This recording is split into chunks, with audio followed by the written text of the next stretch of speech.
እዚህ ፒያሳ መንገድ ላይ ወንድና ሴት ሆነው አብረው ቁጭ ብለዋል እና አንዲት የኔ ቢጤ ትመጣለች። ከዛ ትጠይቃቸዋለች። እግዚአብሔር ይስጥልኝ ትላታለች ሴቷ ቀደም ብላ። ከዛ ወንዱም እግዚአብሔር ይስጥልኝ ይላታል።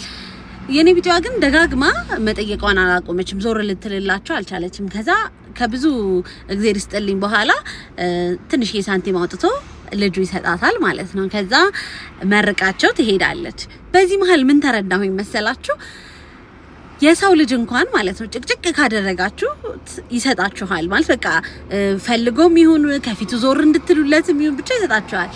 የኛ አምላክ የኛ ፈጣሪ ተደፍተን ጠይቀነው ለምነነው ጭቅጭቅ አድርገነው እምቢ የሚለን ነገር ያለ ይመስላችኋል? እውነት ልክ እነሱን ሳይ የሆነ ነገር የተገለጠልኝና እግዚአብሔር እኔን ሊያስተምረኝ የፈለገ ነገር ያለ ሁሉ እኔ መሰለኝና የሰው ልጅ በዚህ መጠን ራርቶ አሊያም ደግሞ ገንዘብ መስጠት ከቻለ የኔ ፈጣሪ የኔ አምላክ እኔን እዚህ ያደረሰኝ ደግሞ እኔ ልጁ ጭቅጭቅ አድርጌ ድፍት ብዬ በጠይቀው የሚከለክለኝ ነገር ያለ ይመስላችኋል?